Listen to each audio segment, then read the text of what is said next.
हम खनिज topic discuss कर रहे थे, उसी को आज हम कंटिन्यू करेंगे। और आज जो है ये खनिज चैप्टर का तीसरा भाग है। हमने अभी तक खनिजों में क्या क्या डिस्कस किया है। पहली बात तो हमने सबसे पहली क्लास में खनिज और अयस्क में डिफरेंस देखा था, ओर और मिनरल में डिफरेंस देखा था। ओर या अयस्क ऐसे खनिज को कहा जाता है जिसमें से हम धातु निकाल सकते हैं वाणिज्यिक रूप से उपयोगी तरीके से, या जिसे कमर्शियली वायबल मैनर में हम मेटल एक्सट्रैक्ट कर सकते हैं, उनको हम ओर्स कहते हैं। और इसके बाद हमने मिनरल्स का क्लासिफिकेशन भी देखा था, वर्गीकरण। एक तो खनिज होते हैं धात्विक खनिज, एक होते हैं अधात्विक खनिज और एक होते हैं ऊर्जा खनिज। और धात्विक खनिज में कुछ खनिज होते हैं लौह खनिज, मतलब फेरस मिनरल्स, कुछ होते हैं अलौह खनिज। और लौह खनिज में लौहयस्क, मैंगनीज, निकल, क्रोमियम, कोबाल्ट वगैरह ये सब पाए जाते हैं। और नॉन फेरस या अलौह खनिज में तांबा, सीसा, जस्ता, चांदी, टिन, बॉक्साइट, ये सब इसमें सम्मिलित किया जाता है। और अधात्विक खनिज जो है उसमें माइका, एस्बेस्टस, जिप्सम, लाइमस्टोन, ये सारी चीजें पत्थर वगैरह जो हैं, और माइका, एस्बेस्टस वगैरह, ये सब चीजें इसमें सम्मिलित होती है। एनर्जी मिनरल्स आज की क्लास में हम डिस्कस करेंगे, ये वाला पार्ट। एनर्जी मिनरल्स में, ऊर्जा खनिज में दो तरह से हम एनर्जी मिनरल्स को देख सकते हैं। एक तो होते हैं fossil fuel based energy minerals, मतलब जीवाश्म ईंधन पर आधारित खनिज, और दूसरे होते हैं परमाणु ऊर्जा पर या एटॉमिक मिनरल्स, न्यूक्लियर जो मिनरल्स होते हैं वो। और फॉसिल फ्यूल्स जो हैं, जीवाश्म ईंधन, इसमें तेल, पेट्रोलियम, प्राकृतिक गैस, ये सब पाए जाते हैं। और कोल, पेट्रोलियम, नेचुरल गैस वगैरह। और एटॉमिक मिनरल्स में मेन तो है यूरेनियम और थोरियम, और बाकी एंटीमनी, जिरकन वगैरह, उनको थोड़ा सा डिस्कस कर लेंगे। ज्यादा डिटेल में मेनली आपको यूरेनियम और थोरियम अच्छे से याद होने चाहिए, ये तो थोड़ा सा आइडिया हो तो भी काफी होगा। सबसे पहले अब हम फॉसिल फ्यूल्स जो हैं, ऊर्जा खनिजों में सबसे पहले हम जीवाश्म खनिज देखेंगे। उसमें सबसे पहले हम कोयला डिस्कस करेंगे। तो कोयले की बात करते हैं। तो देखिए, इंडिया में अगर हम कोल की बात करें तो इंडिया में ऊर्जा आवश्यकताएं जो हैं भारत की, एनर्जी रिक्वायरमेंट जो है इंडिया की, उसका लगभग 60% पार्ट किससे पूरा होता है? कोयले से पूरा होता है। और वो एनर्जी का 60% पार्ट कोयले से पूरा होने के पीछे कारण ये है कि हमारे पास कोयले के भंडार काफी अच्छे खासे, इसलिए मिनरल्स में, एनर्जी मिनरल्स में मेनली सबसे ज्यादा हम कोयला यूज करते हैं इंडिया में। और इंडिया में 60% एनर्जी रिक्वायरमेंट कोल से पूरी होती है। उसके साथ इंडिया में कोयला कहाँ पाया जाता है? तो ज्यादातर आपको कोल जो है प्रायद्वीपीय भारत में मिलेगा, प्रायद्वीपीय भारत या पेनिनसुलर इंडिया में। और पेनिनसुलर इंडिया जो है, प्रायद्वीपीय भारत, वो किसका भाग रहा है? गोंडवाना लैंड का, गोंडवाना लैंड। और इसीलिए भारत में जो कोयला पाया जाता है उसको कहते हैं गोंडवाना कोयला। अब अगर आपको याद हो भूवैज्ञानिक समय सारणी, भूगर्भिक समय सारणी, मतलब जियोलॉजिकल टाइम स्केल, तो आपको याद होगा गोंडवाना क्रम की चट्टानें कब बनी थी या गोंडवाना कोयला कब बना था। हमने रॉक सिस्टम देखा था कुछ समय पहले, तो आपको ध्यान होगा कार्बोनीफेरस के अंतिम काल में, लास्ट स्टेज जो था कार्बोनीफेरस पीरियड का, उस समय गोंडवाना कोयला बना था। और गोंडवाना जो क्रम की चट्टानें, उसमें जो कोयला पाया जाता है वो बिटुमिनस कोयला पाया जाता है। तो इंडिया में ज्यादा मात्रा में बिटुमिनस कोयला पाया जाता है, क्योंकि इंडिया में मेनली जो कोल प्राप्त हो रहा है वो गोंडवाना क्रम की चट्टानों में प्राप्त हो रहा है, और इसीलिए वो बिटुमिनस क्रम का प्रकार का कोयला होता है। बिटुमिनस अगर क्वालिटी वाइज देखे तो सबसे ज्यादा हाई क्वालिटी का माना जाता है कोयला एंथ्रासाइट, दूसरी क्वालिटी जो है, दूसरे सेकंड नंबर पे आता है बिटुमिनस, तीसरे पे आता है लिग्नाइट, और चौथे पे आता है पीट। भारत में बिटुमिनस कोयले के भंडार सबसे ज्यादा है। सो ये प्री वगैरह में क्वेश्चन आ सकता है, ये आपको याद होना चाहिए। अब बिटुमिनस कोयला जो इंडिया में पाया जाता है पेनिनसुलर इंडिया में ज्यादा है, प्रायद्वीपीय भारत में। अब प्रायद्वीपीय भारत में भी कहाँ है? मेनली जो झारखंड है यहाँ पर है, यहाँ उड़ीसा है उसमें है, उसके अलावा छत्तीसगढ़ में, यहाँ एमपी के कुछ भाग में, थोड़ा सा छत्तीसगढ़ को टच करते हुए जो महाराष्ट्र वाला सेक्शन है वहां पर, और तेलंगाना वाले पार्ट में। तो मेनली ये जो बेल्ट है ये मेनली बिटुमिनस कोल की बेल्ट है, बिटुमिनस कोयले की पेटी है। और यहाँ पर जो कोयला पाया जाता है इंडिया में गोंडवाना क्रम का, ये कोयला मेनली आपको नदी घाटी क्षेत्रों में मिलेगा, रिवर वैली रीजन। सबसे प्रमुख नदी घाटी क्षेत्र जिसमें कोयला पाया जाता है वो है झारखंड की दामोदर नदी, और इसीलिए दामोदर नदी घाटी क्षेत्र को क्या कहते हैं, भारत की रूर नदी घाटी कहा जाता है, रूर वैली ऑफ इंडिया। और आपको याद होगा ये टर्म हमने पहले भी डिस्कस की थी जब हमने छोटा नागपुर पठारी क्षेत्र किया था।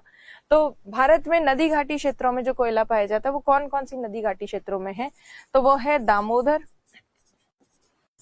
नदी घाटी क्षेत्र में सबसे ज्यादा प्रमुख भंडार दामोदर में है।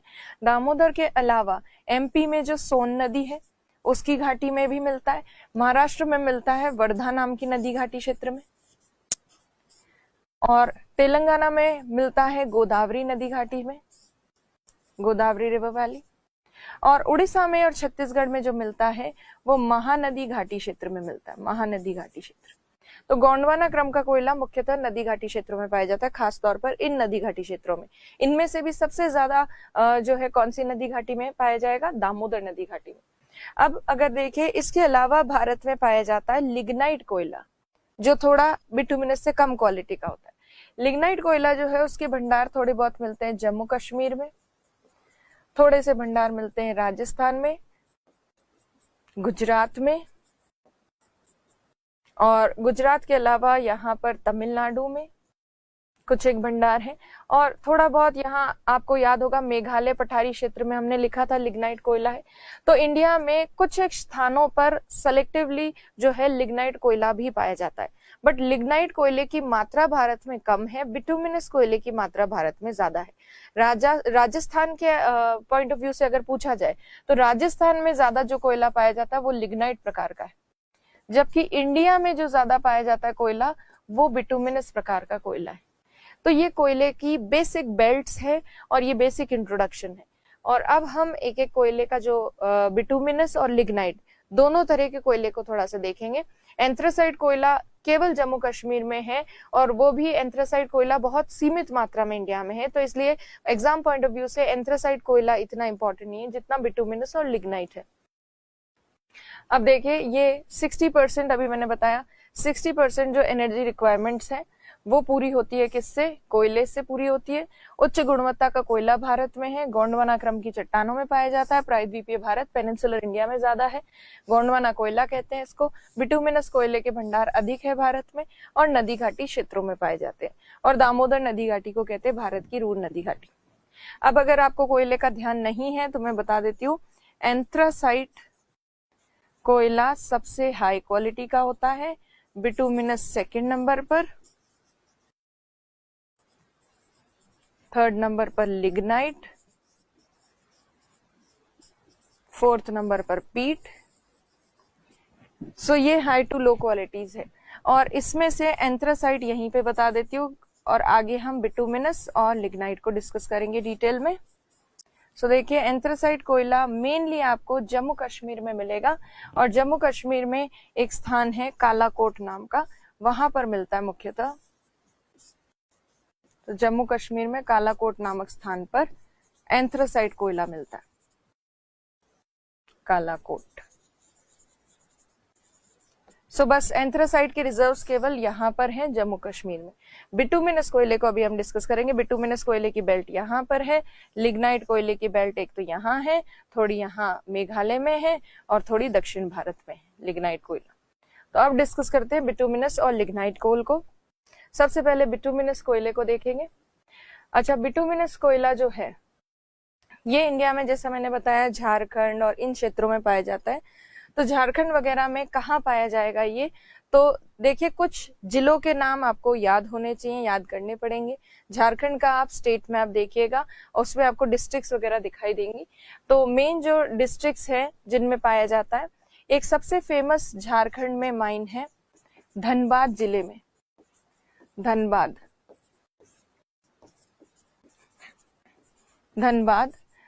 डिस्ट्रिक्ट में एक फेमस माइन है जिसका नाम है झरिया।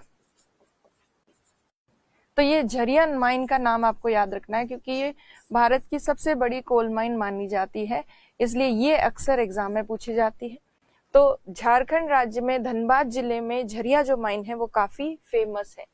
इसके अलावा झारखंड में हजारीबाग जिला है, हजारीबाग।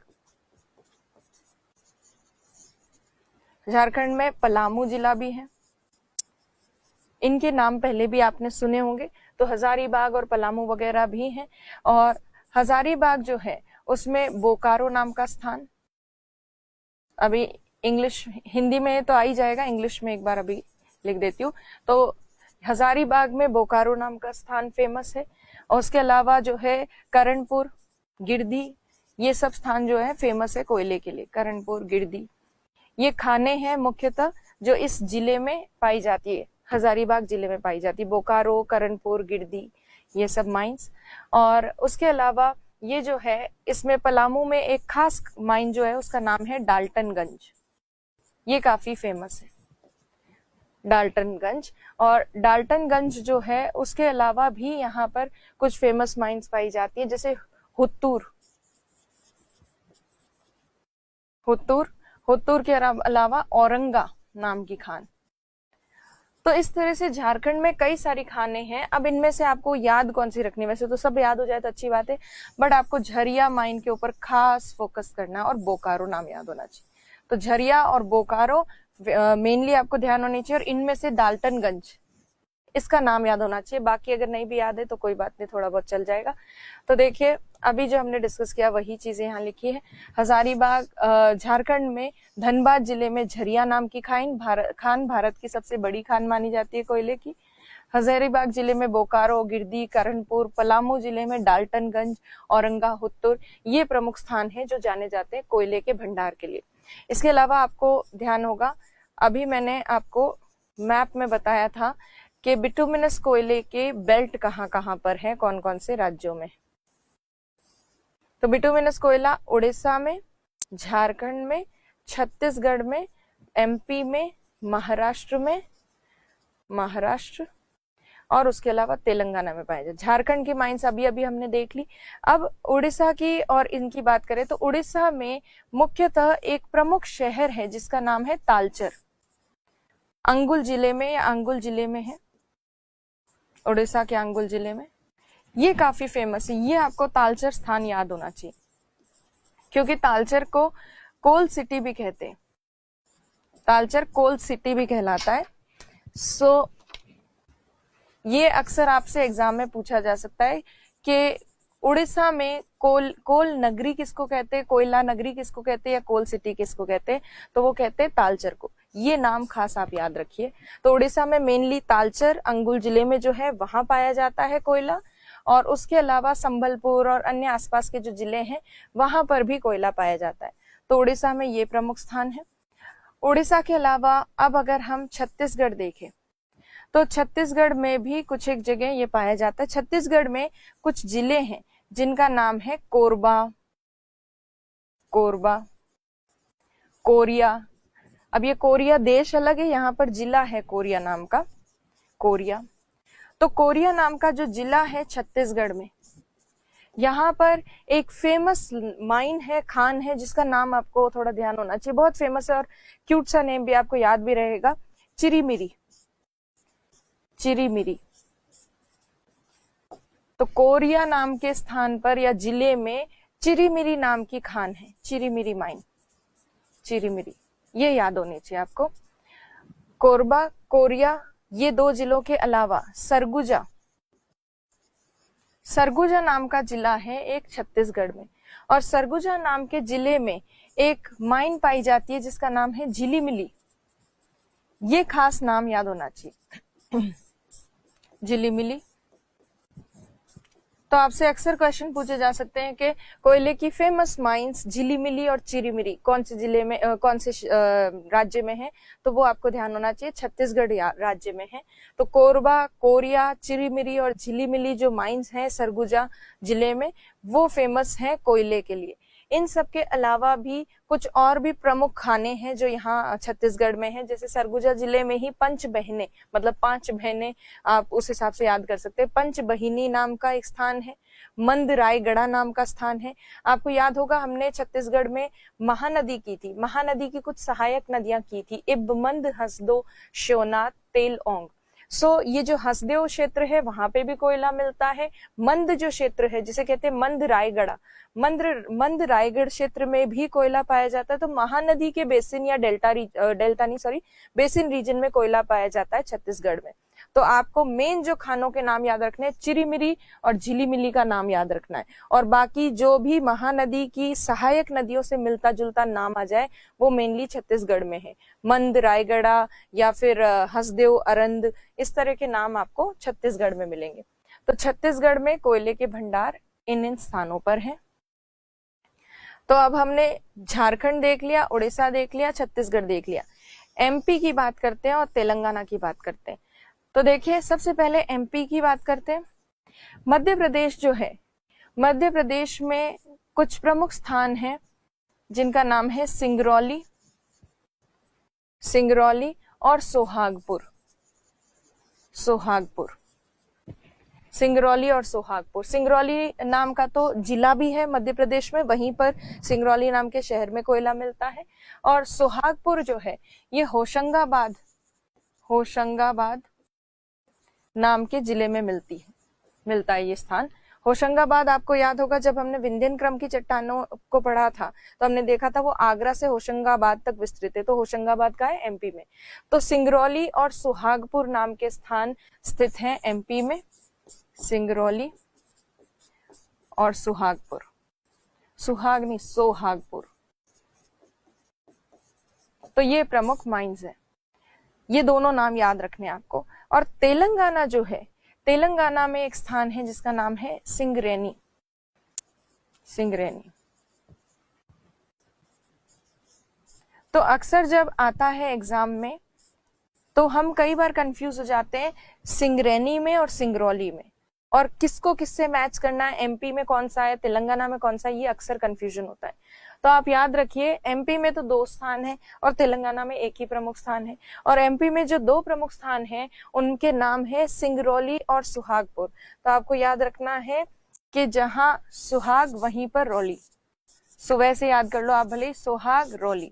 तो सिंगरौली और सुहागपुर एक साथ एमपी में ही है, और सिंगरेनी जो है ये तेलंगाना राज्य में है। इसके अलावा बच गया इनमें से महाराष्ट्र। तो महाराष्ट्र में और कुछ नहीं, वर्धा नदी घाटी जो है, उस वर्धा नदी घाटी क्षेत्र में मिलता है कोयला। और आपको याद होगा, वर्धा नदी घाटी जो है वो गोदावरी नदी घाटी के बेसिन क्षेत्र में, गोदावरी की प्रमुख सहायक नदियों का ही आकर मिलती है। तो वर्धा रिवर वैली रीजन में भी कोयला मिलता है। तो एमपी में सिंगरौली, सुहागपुर वाले क्षेत्र में कोयला क्यों मिल रहा है? क्योंकि ये सोन नदी घाटी क्षेत्र है, सोन रिवर वैली रीजन। तेलंगाना में सिंगरेनी में क्यों मिल रहा है कोयला? क्योंकि ये गोदावरी नदी घाटी क्षेत्र है। और महाराष्ट्र में वर्धा नदी घाटी क्षेत्र में मिल रहा है, झारखंड में दामोदर नदी घाटी क्षेत्र में, छत्तीसगढ़ में और उड़ीसा में महानदी घाटी क्षेत्र में मिल रहा है कोयला। तो ये प्रमुख स्थान हो गए कोयले के। अब इन्हीं को हम टेक्स्ट में देख लेते हैं। टेक्स्ट मेनली हिंदी में है, हालांकि मैंने इंग्लिश में लिख दिया था अभी। तो अच्छा, इन सब के अलावा पश्चिम बंगाल जो है उसमें आपको याद है जब हमने लौह अयस्क किया था आयरन ओर, और आयरन ओर में हमने सिडेराइट और लिमोनाइट प्रकार के जब किए थे, तो लिमोनाइट करते समय मैंने आपको बताया था कि रानीगंज नाम का एक स्थान है जहां पर लिमोनाइट प्रकार का लौह अयस्क आयरन ओर मिलता है। बट रानीगंज आयरन के लिए फेमस नहीं है, रानीगंज फेमस है कोयले के लिए। तो पश्चिम बंगाल में, वेस्ट बंगाल में एक कोयले की जो प्रमुख खान है वो है रानीगंज।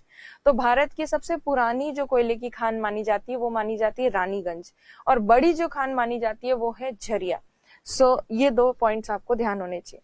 तो अब देखिए बाकी के स्थानों के नाम। झारखंड तो हम देख चुके हैं। उड़ीसा में तालचर जो अंगुल जिले में है, तालचर कोल सिटी है, कोल नगरी, कोयला नगरी। छत्तीसगढ़ में कोरबा, कोरिया में चिरीमिरी, सरगुजा में झिलीमिली, बिश्रामपुर भी, पंचबहीने, मंद, रायगढ़ा, हसदेव, अरंद, इस तरह के कई सारे महानदी की सहायक नदियों से मिलते जुलते नाम आपको मिलेंगे। पश्चिम बंगाल में बर्धमान जिला है, बर्धमान जिला, उस बर्धमान जिले में रानीगंज माइन है, इसको ओल्डेस्ट माइन ऑफ इंडिया माना जाता है। झरिया को लार्जेस्ट। महाराष्ट्र में वर्धा नदी घाटी क्षेत्र में कोयला है। मध्य प्रदेश में सिंगरौली, सोहागपुर, रौली, सोहागपुर, यहाँ पर पाया जाता है कोयला, और सोहागपुर होशंगाबाद जिले में है। तेलंगाना में सिंगरेनी, ये खम्मन जिले में है तेलंगाना के। तो ये मेन रिजर्व्स हो गए बिटुमिनस कोयले के। तो अब बिटुमिनस कोयला आपको 1-2 बार मैप पे बना के रफ कॉपी में याद करना है, लर्न हो जाएगा, इतना मुश्किल नहीं है। और जैसे उसमें मिनरल्स में आयरन और बहुत इंपॉर्टेंट था, लोहा यस, मैंगनीज काफी इंपॉर्टेंट है क्योंकि आरएस के सिलेबस में वो प्री में लिखे हुए, और आईएएस के पॉइंट ऑफ व्यू से भी अगर देखें तो आयरन और एक बेस है, एक प्रमुख खनिज है जो सारे जो उद्योग है उनका एक आधार स्थल बनाता है, इसीलिए आयरन और बहुत इंपॉर्टेंट है। तो आपको आयरन और ध्यान रखना है, याद रखना है, मैंगनीज ध्यान रखना है, और एनर्जी मिनरल्स बहुत अच्छे से याद होने चाहिए क्योंकि एनर्जी मिनरल्स में भी सबसे ज्यादा इंपॉर्टेंट क्या है, कोयला और पेट्रोलियम, ये दो इंपॉर्टेंट है, बाकी तो अभी बस डेवलप हो रहे हैं ईंधन के रूप में, इतने ज्यादा विकसित हुए नहीं है अभी तक। अब देखिए मैंने जो आपको बताया था कोयले के प्रमुख स्थान, तो वो ये है, देखिए झारखंड, पश्चिम बंगाल, झारखंड, मध्य प्रदेश, छत्तीसगढ़, उड़ीसा में फैली हुई ये बेल्ट, उसके अलावा मध्य प्रदेश, तेलंगाना, छत्तीसगढ़ में फैली हुई ये बेल्ट, ये इंपॉर्टेंट है बिटुमिनस कोयले के लिए। और बाकी जो है इसको भी गहरा कर रखा है बट ये गहरी नहीं होगी, ये बेसिकली लिग्नाइट कोयले वाली बेल्ट है, ये लिग्नाइट कोयले वाली बेल्ट है, ये बिटुमिनस, ये बिटुमिनस, ये लिग्नाइट कोयला, ये भी लिग्नाइट कोयला, ये भी लिग्नाइट कोयला, ये भी लिग्नाइट कोयला, और तमिलनाडु में भी लिग्नाइट कोयला। तो ये मेन बेल्ट्स हैं इंडिया में। अब इन्हीं को आगे देखिए, यहाँ पर अगर आप देखेंगे तो यहाँ पर आपको कोयले के भंडार कई जगह दिखेंगे, जैसे ये वारंगल जिला तेलंगाना का, वारंगल, आदिलाबाद, वर्धा, कोरबा, बोकारो, झरिया, रानीगंज, ये कुछ प्रमुख स्थान हैं जो कोयले के लिए फेमस है, और इसीलिए मैप पे इस तरह से इनको रिप्रेजेंट किया जा सकता है। तो मैप बनाना मिनरल्स के साथ बहुत इजी है, आपको रफली थोड़ा थोड़ा आइडिया होना चाहिए कि कहाँ कौन सा स्टेट है, फिर आप उन पॉइंट्स को मार्क करके और नाम लिख सकते हैं स्थानों के। और अब जो है बिटुमिनस कोयले में मिनरल ईयरबुक के अनुसार सबसे ज्यादा बड़ा भंडार किसके पास है बिटुमिनस कोयले का, और उत्पादन प्रोडक्शन कौन करता है, तो रिजर्व्स और प्रोडक्शन का हम ओवरव्यू देखेंगे। तो सबसे बड़े भंडार जो है बिटुमिनस कोयले के वो झारखंड में पाए जाते हैं, झारखंड, दामोदर नदी घाटी वाला क्षेत्र, वहां सबसे ज्यादा कोयला है बिटुमिनस प्रकार का। दूसरे नंबर पर उड़ीसा, फिर छत्तीसगढ़, फिर पश्चिम बंगाल और फिर मध्य प्रदेश। तो ये सीक्वेंस आपको याद रखना है, ये भंडार की दृष्टि से है सीक्वेंस। अब प्रोड्यूसर, उत्पादन की दृष्टि से अगर देखें तो उत्पादन अभी फिलहाल सबसे ज्यादा इस वर्ष किसका रहा है, ज्यादातर पिछले कुछ सालों से छत्तीसगढ़ ही है आगे, तो छत्तीसगढ़ का काफी बड़ा उत्पादन में योगदान रहा है। दूसरे नंबर पर उड़ीसा, तीसरे नंबर पर झारखंड है, चौथे नंबर पर एमपी, फिर तेलंगाना, महाराष्ट्र और फिर पश्चिम बंगाल। तो ये उत्पादन की दृष्टि से सीक्वेंस है। अब देखिए बात करते हैं लिग्नाइट कोयले की। लिग्नाइट कोयले की अगर हम बात करें तो लिग्नाइट कोयला मुख्यतः अभी मैंने जैसे बताया था मेघालय पठारी क्षेत्र में है। तो एक तो यहाँ पे मिलेगा आपको मेघालय पठारी क्षेत्र में, मेघालय प्लेटो रीजन। दूसरा आपको मिलेगा तमिलनाडु में। तो तमिलनाडु जो है यहाँ पर एक फेमस माइन है नेवेली कहते हैं इसको, नेवेली भी कह सकते हैं। और ये नेवेली माइन जो है या नेवेली नाम का जो स्थान है ये भारत का सबसे प्रमुख लिग्नाइट कोयले का स्थान है। यहाँ पर लिग्नाइट कोयले के भंडार भी सबसे ज्यादा पाए जाते हैं, उत्पादन भी यहाँ सबसे ज्यादा होता है। तो सबसे लार्जेस्ट मेजर माइन है किसकी, लिग्नाइट कोयले की, ये नेवेली वाली। उसके अलावा यहाँ पर अगर आप देखें तो जम्मू कश्मीर में भी कुछ स्थान है, जम्मू कश्मीर में RUB से आप याद रख सकते हो स्थानों के नाम। तो यहाँ पर रियासी नाम का स्थान है, रियासी। उधमपुर नाम का स्थान है जम्मू कश्मीर में। बारामुल्ला नाम का स्थान है। तो आप रब से याद रख सकते हो, जम्मू कश्मीर में RUB रब नाम के स्थान है। राजस्थान में अगर देखें तो राजस्थान में बीकानेर में पलाना नाम का स्थान फेमस है। और गुजरात में अगर देखें तो गुजरात में फेमस स्थान है उमरसर। तो लिग्नाइट कोयले के ये भंडार है जम्मू कश्मीर, राजस्थान, गुजरात, मेघालय और तमिलनाडु में। सबसे बड़ी और प्रमुख खान नेवेली खान जो किसमें है, तमिलनाडु में। तो अब देखिए यही स्थानों के नाम यहाँ लिखे हैं, राजस्थान में पलाना बीकानेर में, जम्मू कश्मीर में उधमपुर, बारामुल्ला, रियासी, गुजरात में उमरसर, तमिलनाडु में नेवेली सबसे बड़ी खान लार्जेस्ट, और मेघालय पठारी क्षेत्र। तो ये लिग्नाइट कोयले के भंडार हैं। भारत में बिटुमिनस कोयला ज्यादा पाया जाता है, लिग्नाइट कोयला कम पाया जाता है। राजस्थान में लिग्नाइट कोयला ज्यादा पाया जाता है।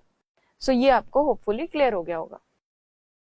अब देखिए लिग्नाइट कोयले के भंडार कहाँ ज्यादा और उत्पादन कौन ज्यादा करता है वो देखते हैं। भंडार रिजर्व्स जो है, सबसे बड़े भंडार है तमिलनाडु, निवेली माइंस जो मैंने बताया था आपको, निवेली खान, वो फेमस है। फिर राजस्थान में दूसरे नंबर पर है, तीसरे नंबर पर गुजरात, फिर पुडुचेरी में भी थोड़ा थोड़ा लिग्नाइट मिलता है। पुडुचेरी वहीं पर है तमिलनाडु के ही क्षेत्र में, तो तमिलनाडु में मिलता है तो पुडुचेरी आसपास के क्षेत्र में भी मिलता है। जम्मू कश्मीर में भी मिलता है लिग्नाइट कोयला।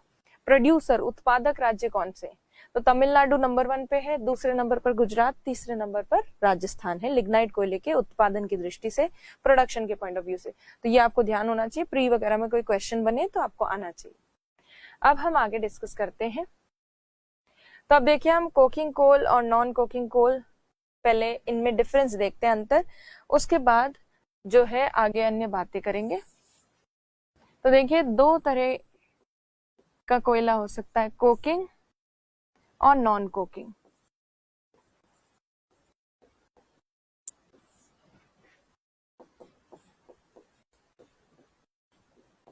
नॉन कोकिंग, दोनों में कार्बन की मात्रा में थोड़ा सा डिफरेंस है। सबसे पहले कोकिंग कोयले को अगर देखें तो इसको जब बहुत उच्च तापमान पर गर्म किया जाता है, बहुत हाई टेम्परेचर जब दिया जाता है, तो उच्च तापमान पर ये कोयला जो है ये ठोस हो जाता है, हार्ड हो जाता है। ये राख में परिवर्तित नहीं होता क्योंकि इसमें अशुद्धियां कम है, इसमें इम्प्योरिटीज कम है। तो ज्यादा तापमान इसको यदि मिले तो ये हार्ड हो जाता है, कठोर हो जाता है। खास तौर पर अगर जहाँ पे ऑक्सीजन अवेलेबल नहीं हो या ऐसा कुछ चीज हो, वहां पे अगर हाई टेम्परेचर दिया जाए तो ये बिल्कुल हार्ड हो जाता है। नॉन कोकिंग कोयले को अगर उच्च तापमान दिया जाए तो ये राख में परिवर्तित हो जाता है। राख में कोयला तभी परिवर्तित होता है जब उसमें कार्बन की मात्रा कम हो, अशुद्धियां ज्यादा हो, क्योंकि अशुद्धियां फिर जल जाती है, तो राख में कन्वर्ट हो जाता है। तो कोकिंग कोयला कठोर हो जाएगा, जबकि नॉन कोकिंग कोयला जो है वो राख में परिवर्तित हो जाएगा, ऐश में कन्वर्ट हो जाएगा। दूसरी चीज, कोकिंग कोयला जो है ये शुद्ध रूप से कार्बन होता है, प्योर कार्बन है इसमें, और कार्बन ज्यादा है इसीलिए इसकी दहन क्षमता काफी ज्यादा होती है। दहन क्षमता जिसे हम कहते हैं कैलोरीफिक वैल्यू, कैलोरीफिक वैल्यू बहुत हाई है। और ये जो है नॉन कोकिंग कोयला, नॉन कोकिंग कोयला में कार्बन की मात्रा थोड़ी कम होती है, अशुद्धियां ज्यादा होती है, इम्प्योरिटीज ज्यादा होती है। अब सामान्यतः कोयले में इम्प्योरिटीज पाई क्या जाती है, तो देखिए सामान्यतः कोयले में होता है सल्फर होता है, और उसके अलावा फास्फोरस इम्प्योरिटीज के रूप में होता है, अशुद्धियों के रूप में। तो ये जो कोकिंग कोयला है इसमें अशुद्धियां बहुत कम है, और इसमें सल्फर और उसके साथ साथ फास्फोरस, इनका अमाउंट बहुत ही ज्यादा कम है। सल्फर तो 0.75% से भी कम है, और फास्फोरस 0.20% से भी कम पाया जाता है। तो काफी कम अशुद्धियां हैं, कार्बन है शुद्ध रूप से ही। जबकि इसमें नॉन कोकिंग कोयले में बहुत इम्प्योरिटीज होती है, बहुत अशुद्धियां होती है। और कोकिंग कोयले की दहन क्षमता अधिक होती है, इसकी दहन क्षमता थोड़ी कम होती है, या कैलोरीफिक वैल्यू थोड़ी कम होती है। अब कोकिंग कोयला जो है वो बनता कैसे, तो कोकिंग कोयला जब एंथ्रासाइट और बिटुमिनस कोयले की को वॉशरी में डाला जाता है या शुद्ध कर दिया जाता है एंथ्रासाइट और बिटुमिनस कोयले को, तो एंड में जो प्योर फॉर्म निकलता है, कोकिंग कोयला निकलता है, वो कार्बन होता है शुद्ध रूप से। तो एंथ्रासाइट और बिटुमिनस जैसे उच्च गुणवत्ता के जो कोयले होते हैं, इनको अगर प्योरीफाई किया जाए, इनमें से अशुद्धियां वगैरह हटा दी जाए, निकाल दी जाए, तो कोकिंग कोयला बनता है। और ये नॉन कोकिंग कोयला जो है ये बनता है लो क्वालिटी के कोयले से, जैसे लिग्नाइट वगैरह जो होते हैं उससे बनता है। तो कम क्वालिटी के कोयले से बनेगा तो इसमें कार्बन भी कम होगा, ये अच्छी क्वालिटी के कोयले से बन रहा है तो इसमें कार्बन भी ज्यादा होता है। अब इसकी दहन क्षमता वगैरह ज्यादा होने के कारण इस कोयले का उपयोग करते हैं धातु उद्योग में, मतलब मेटल इंडस्ट्री में, जैसे आयरन और स्टील इंडस्ट्री जो होती है, इस्पात उद्योग, उसमें जो लोहे को चाहिए होती है हीट वगैरह, वो किससे दी जाती है, वो दी जाती है कोकिंग कोयले से। तो स्टील इंडस्ट्री में खास तौर पर इनका यूज होता है, इसका कोकिंग कोयले का। तो धातु उद्योग में इसको उपयोग में लेते हैं, इसलिए इसको कहते हैं धात्विक कोयला, धात्विक कोयला, या इसको कहा जा सकता है मेटलर्जिक कोल। मेटलर्जिक कोल कहते हैं इसको। जबकि ये कोयला जो है नॉन कोकिंग कोयला, इसकी दहन क्षमता कम होती है, ये ज्यादा उच्च तापमान नहीं दे सकता किसी चीज को गर्म करने के लिए, तो इसको केवल तापीय ऊर्जा संयंत्रों में यूज किया जाता है। मेनली तापीय ऊर्जा संयंत्र मतलब थर्मल पावर प्लांट्स जो होते हैं जिसमें बस पानी को थोड़ा सा गर्म करना होता है, उसमें मेनली लिग्नाइट प्रकार के ये नॉन कोकिंग जो कोयले हैं उसका यूज होता है थर्मल पावर प्लांट्स में। तो ये बेसिक डिफरेंस हुआ कोकिंग और नॉन कोकिंग कोयले में। कोकिंग कोयला ज्यादा अच्छा होता है, नॉन कोकिंग कोयला थोड़ा कम क्वालिटी का होता है।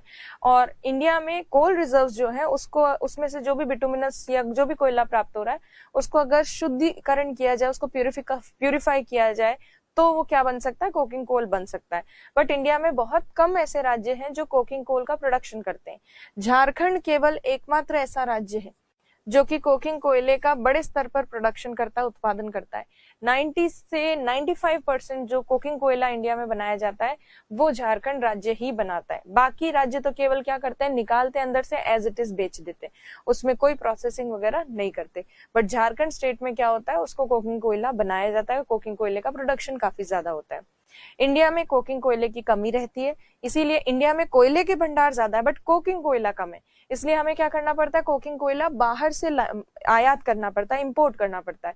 इंपोर्ट करेंगे तो इंपोर्ट ड्यूटी वगैरह लगेगी, इसलिए कोकिंग कोयला जो है इंडिया में महंगा आता है, बाहर से इंपोर्टेड आता है इसलिए। और स्टील इंडस्ट्री में जब वही इंपोर्टेड कोकिंग कोयला यूज में लिया जाता है तो स्टील इंडस्ट्री में स्टील जो बनता है इंडिया में, फिर उसकी कॉस्ट बढ़ जाती है।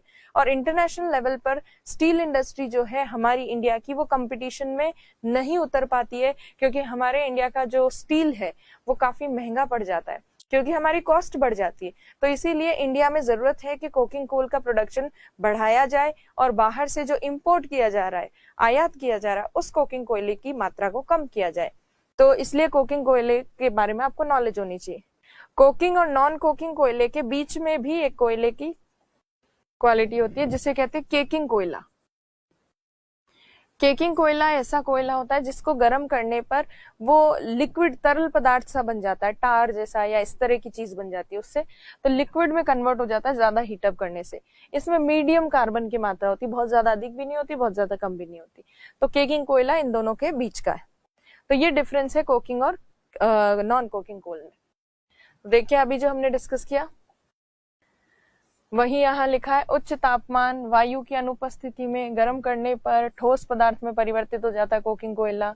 शुद्ध कार्बन है, इसमें बहुत कम अशुद्धियां पाई जाती है, सल्फर की मात्रा इसमें बहुत कम है, फास्फोरस बहुत कम है। इम्प्योरिटीज में क्या होता है, सल्फर और फास्फोरस ही होते हैं मेनली, जो कि कम है इस कोयले में। एंथ्रासाइट और बिटुमिनस जैसे कोयले से बनता है, धातु उद्योग में यूज में लिया जाता है, धात्विक कोयला कहलाता है। अब अगला देखिए नॉन कोकिंग कोयला। तो नॉन कोकिंग कोयले को उच्च तापमान पे वायु की अनुपस्थिति में गर्म करने पर ये राख में परिवर्तित हो जाता है, ऐश में कन्वर्ट हो जाता है। अशुद्धियां बहुत ज्यादा हैं और कम गुणवत्ता के कोयले से, जैसे लिग्नाइट पीट वगैरह से बन जाता है। तापीय ऊर्जा संयंत्रों में इसको यूज में लेते हैं, इसलिए इसको तापीय कोयला या थर्मल कोल भी कहा जाता है। फिर आ जाता है केकिंग कोल। ये कोकिंग और नॉन कोकिंग कोल के बीच का है, और केकिंग कोयला जो है इसको गर्म करने पर ये तरल अवस्था में चला जाता है, लिक्विड सा बन जाता है।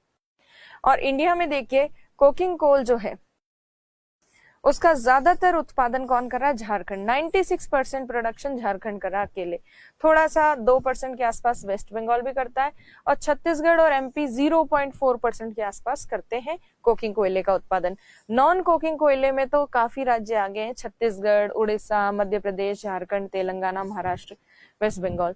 सो हमारे यहाँ जो राज्य है वो कोकिंग कोयले का उत्पादन बहुत कम मात्रा में करते हैं, तो ये आपको ध्यान होना चाहिए। अच्छा, झारखंड एक ऐसा राज्य है जिसमें सबसे ज्यादा नंबर ऑफ कोल माइंस पाई जाती है, मतलब कोयले की खानों की सबसे ज्यादा संख्या कहाँ देखने को मिलती है, झारखंड राज्य में देखने को मिलती है। अब देखिए पेट्रोलियम के भंडार के बारे में देखते हैं। पेट्रोलियम के जब भंडार देखे जाते हैं तो दो तरह से पेट्रोलियम के भंडार देखे जा सकते हैं। पेट्रोलियम कह दो, तेल के भंडार कह दो, एक ही बात है। तो इंडिया में एक तो तेल के भंडार हमें तटीय क्षेत्रों में मिलते हैं, जो पानी में मिलेंगे कोस्टल रीजन के पास, उनको तटीय भंडार कहते हैं। ऑनशोर रिजर्व्स, और एक होते हैं अपतटीय भंडार।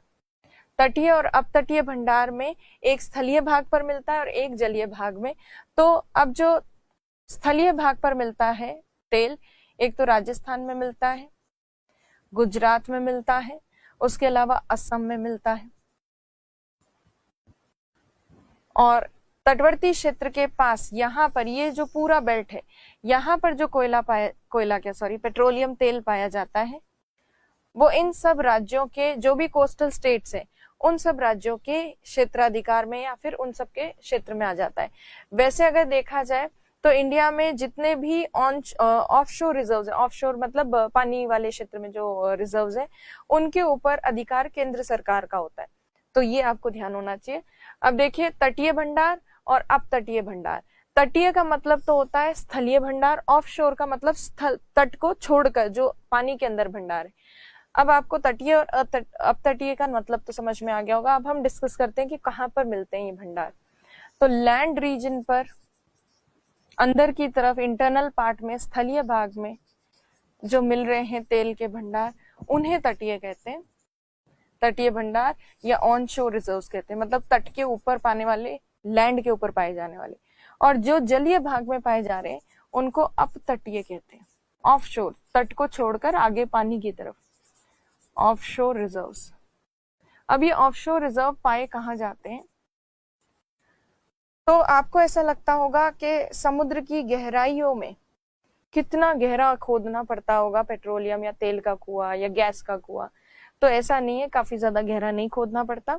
जहां पर स्थलीय भाग खत्म होता है या कोस्टल रीजन खत्म होता है, तट खत्म होता है, उस तट के ठीक आगे, ऐसा नहीं है कि महाद्वीप खत्म हो जाता है, जैसे यहाँ तक कॉन्टिनेंटल लैंडमास था, ये कॉन्टिनेंट है, महाद्वीप है, और महाद्वीप खत्म होते ही सागर की गहराइयां शुरू होगी, ऐसे नहीं होता। होता क्या है, महाद्वीप कॉन्टिनेंट जहां खत्म होता है तो धीरे धीरे कॉन्टिनेंट का कुछ भाग डूबा हुआ होता है पानी में, तट के पास में, जो हमें नजर नहीं आता है। सो स्थलीय भाग जो है जहां खत्म होता है, जिसको हम तट कहते हैं, तट के आगे जो सागर का विस्तार है उसमें कॉन्टिनेंट का ही कुछ हिस्सा आगे ऐसे फैला हुआ होता है, विस्तृत होता है। उसके बाद धीरे धीरे ढलान आती है और फिर महासागर की गहराई शुरू होती है, एकदम से नहीं शुरू हो जाती। तो ये जो स्थलीय भाग का या महाद्वीप का विस्तार है महासागर वाले क्षेत्र में, ये डूबा हुआ है पानी में, ये पानी में डूबा रहता है। और ये पानी में डूबा हुआ है, इसीलिए हमको ऐसा लगता है कि पता नहीं कितना गहरा कुआं होगा, क्योंकि हम नीचे से देख नहीं पाते। तो बेसिकली ये जो अपतटीय भंडार मिलते हैं, ऑफ शोर रिजर्व्स, ये आपको मिलते हैं कॉन्टिनेंटल शेल्फ वाले रीजन में, कॉन्टिनेंटल शेल्फ। तो ये जो महाद्वीप का विस्तार महासागर में होता है थोड़ा सा, और वो जलमग्न अवस्था में स्थित होता है, तो वो भाग महाद्वीप का कहलाता है महाद्वीपीय शेल्फ, या फिर उसको महाद्वीपीय मगन तट भी कहते हैं, महाद्वीपीय मगन तट,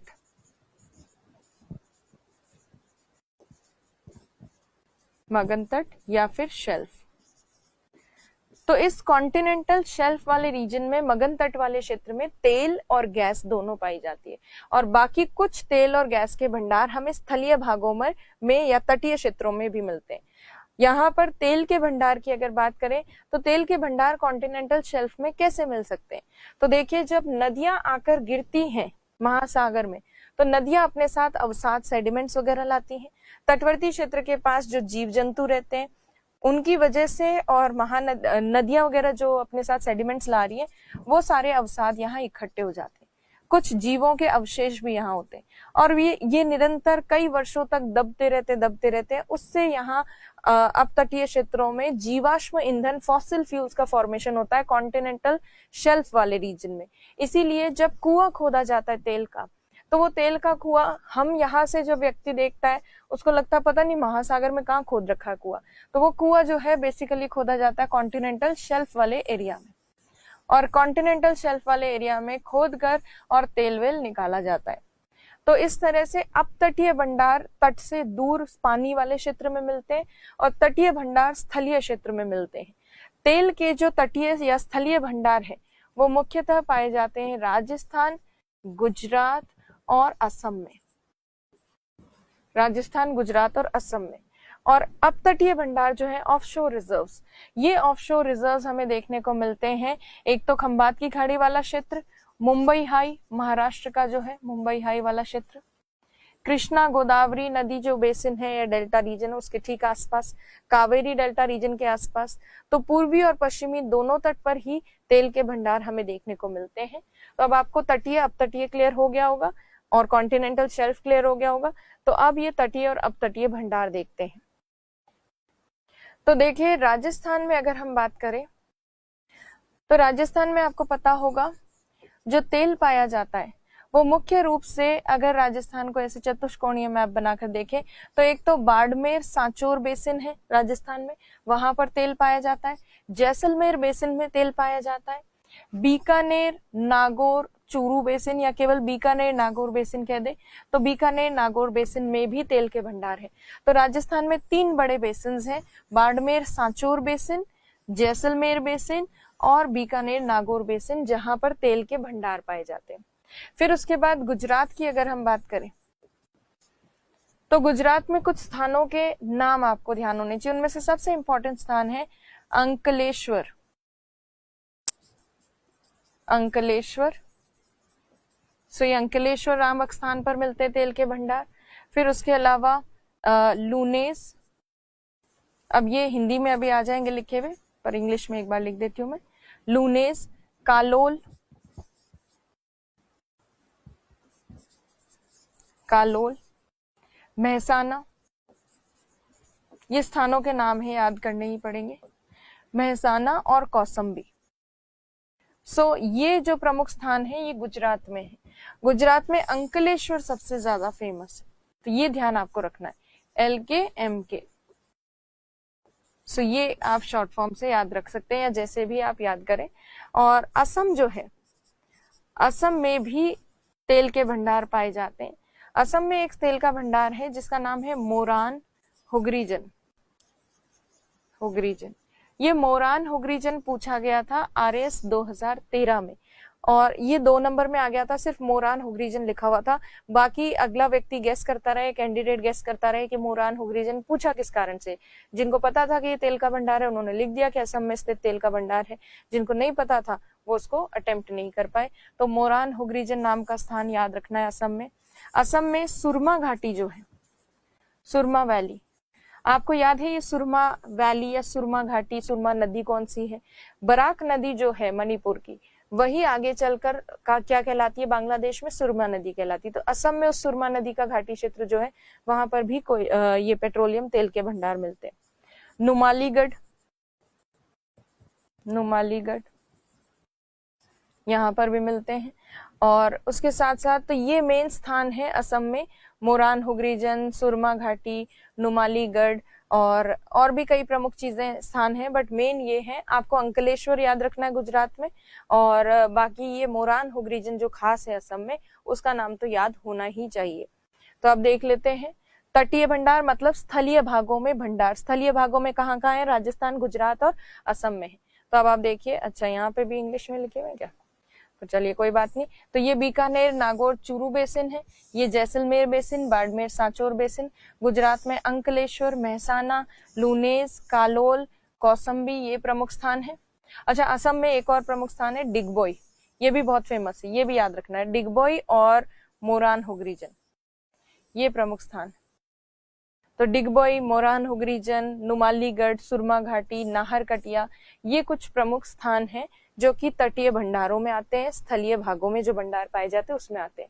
दूसरे जो भंडार हैं अपतटीय, ऑफशोर रिजर्व्स। ऑफशोर रिजर्व्स में देखिए कहाँ कहाँ पाए जाते हैं भंडार। एक तो ये खंबात की खाड़ी वाले क्षेत्र में है, यहाँ पर महाराष्ट्र के तटवर्ती क्षेत्र में है। महाराष्ट्र के तटवर्ती क्षेत्र में मुंबई हाई नाम का स्थान है।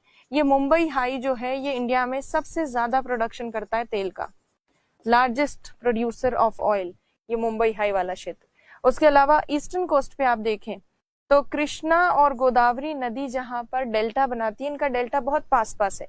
तो कृष्णा गोदावरी का जो डेल्टा रीजन के आगे वाला क्षेत्र है वो कृष्णा केजी बेसिन कहलाता है। तो केजी बेसिन में मिलता है तेल, कृष्णा गोदावरी बेसिन में।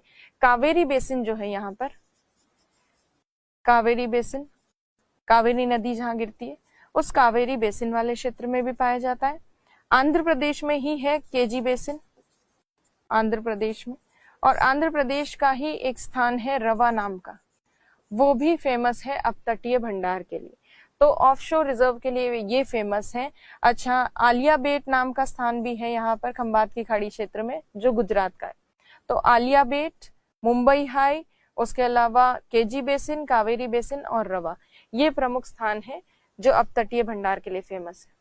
ऑफशोर रिजर्व गुजरात में आलिया बेट, महाराष्ट्र में मुंबई हाई। मुंबई हाई के अलावा महाराष्ट्र में बसीन या बसीन जो है वो भी फेमस है। बसीन की संधि हुई थी इतिहास में, तो वो बसीन जो है वो भी फेमस है तेल के लिए। कावेरी बेसिन, कृष्णा गोदावरी बेसिन और आंध्र प्रदेश में एक रवा नाम का स्थान। तो ये है तेल के तटीय और अपतटीय भंडार। अब अगर हम देखें तेल के तटीय और अपतटीय भंडार में, अच्छा इनमें उत्पादन सबसे ज्यादा किसका रहता है? मुंबई हाई का रहता है। मुंबई हाई में सबसे ज्यादा प्रोडक्शन होता है। नेचुरल गैस, प्राकृतिक गैस जो है वो मेनली जहां तेल के कुएं हैं उन्हीं के आसपास प्राकृतिक गैस भी मिलती है, नेचुरल गैस भी मिलती है। तो एक तो राजस्थान में भी प्राकृतिक गैस पाई जाती है।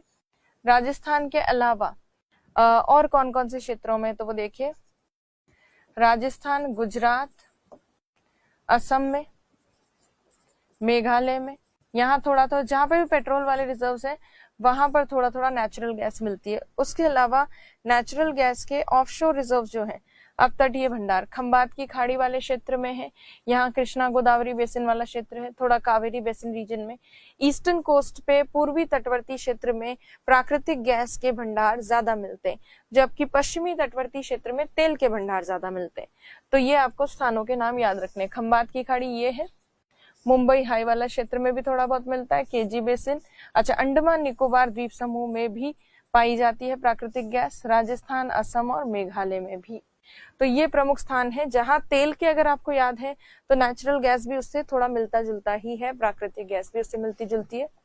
अच्छा, अब जो तेल और प्राकृतिक गैस अभी अभी हमने किया, इनके यूजेस भी आपको पता होने चाहिए, और इनफैक्ट कोयले का भी यूज होना चाहिए। तो कोयला, तेल हो, कोयला हो या प्राकृतिक गैस हो, सबसे इंपॉर्टेंट उनका काम क्या है? ईंधन के रूप में यूज होते हैं, एज अ फ्यूल यूज किए जाते हैं।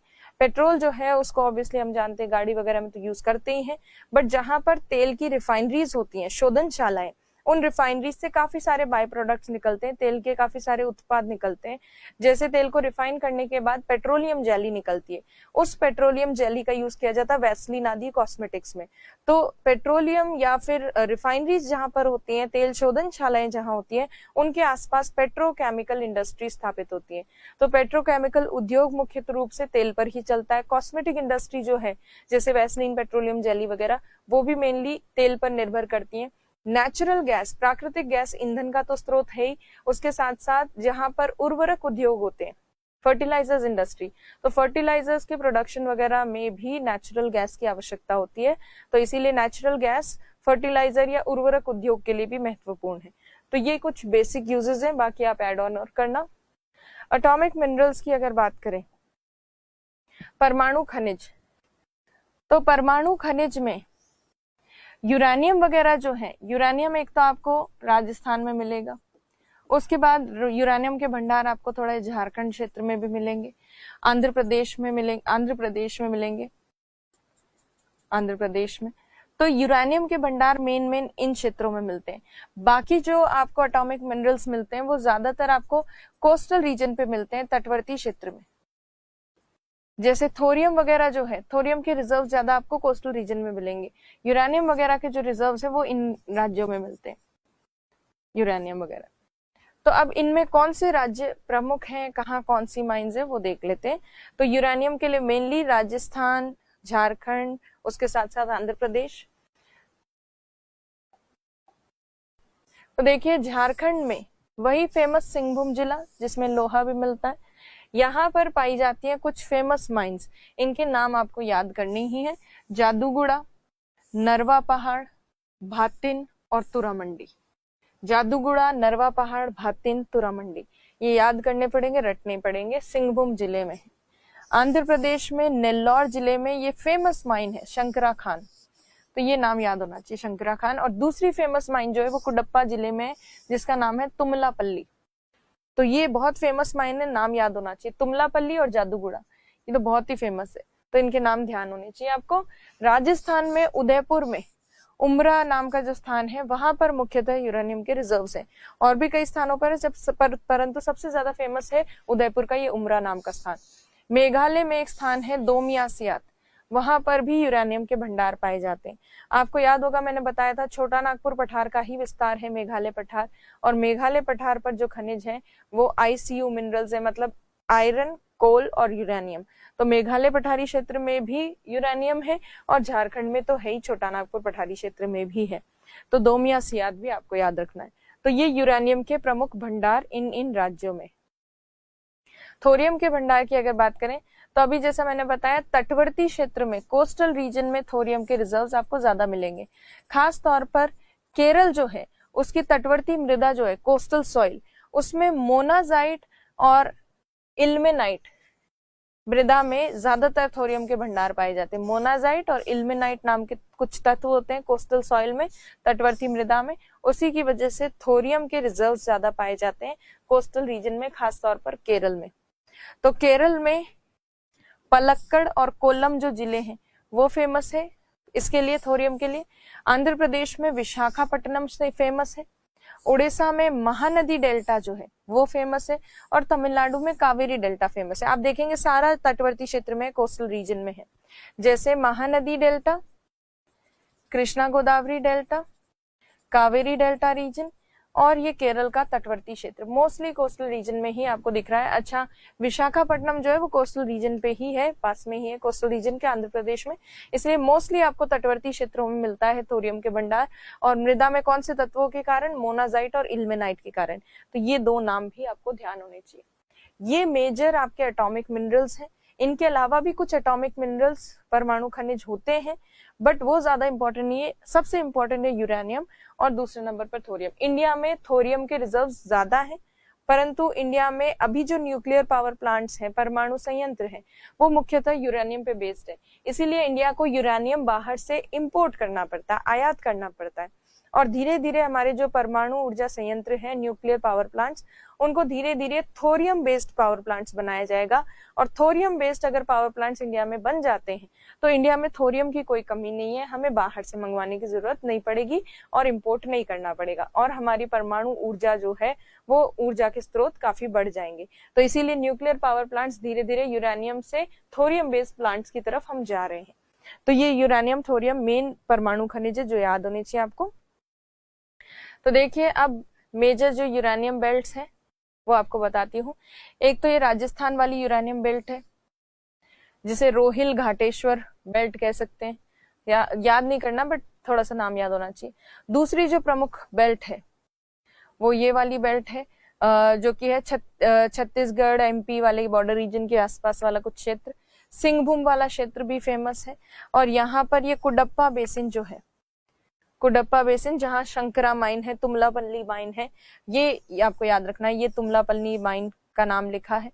थोड़ा सा आंध्र प्रदेश में भी है, थोड़ा सा छत्तीसगढ़ में भी है, बट मेनली आपको कहाँ मिलेगा? राजस्थान, झारखंड और आंध्र प्रदेश।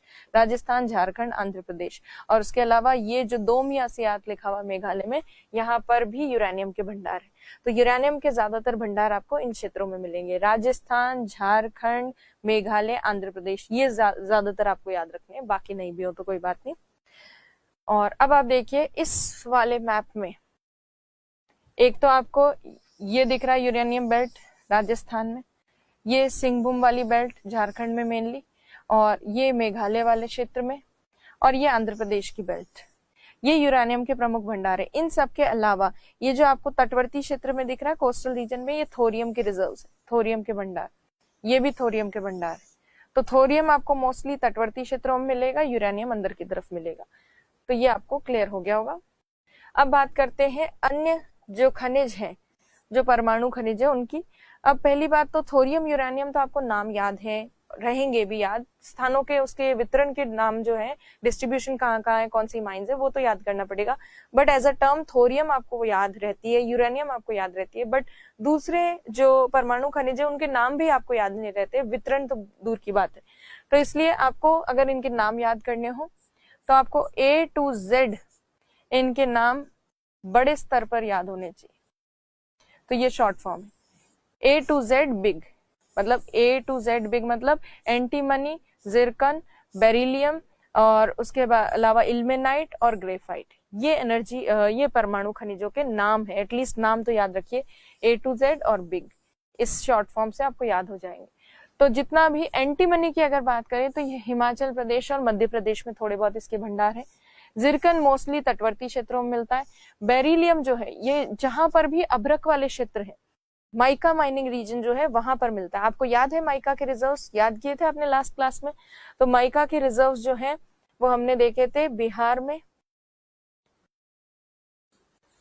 माइका के भंडार कहाँ है वो देख लेते हैं। तो आपको याद है बिहार में गया, मुंगेर गया, और फिर कोदरमा खान झारखंड में, कोदरमा, नेल्लोर, कोयम्बतूर, और राजस्थान में तो है ही, राजस्थान में भीलवाड़ा में मेनली राजस्थान। तो इन बेल्ट रीजन में जहां पर ये पाया जाता है अभ्रक माइका, वहां पर आपको ये बेरिलियम के भंडार पाए जाते हैं। तो मुंगेर, गया, कोदरमा, नेल्लोर, कोयम्बतूर और उसके अलावा राजस्थान, तो यहाँ पर बेरिलियम के भंडार है। इल्मेनाइट जो है ये तटवर्ती क्षेत्रों में मिलेगा आपको। अभी अभी मैंने बताया मोनाजाइट और इल्मेनाइट जहाँ पे होते हैं वहां थोरियम होते हैं, तो जहाँ थोरियम के रिजर्व्स है वहीं पर आपको लगभग इल्मेनाइट के रिजर्व्स भी मिलेंगे।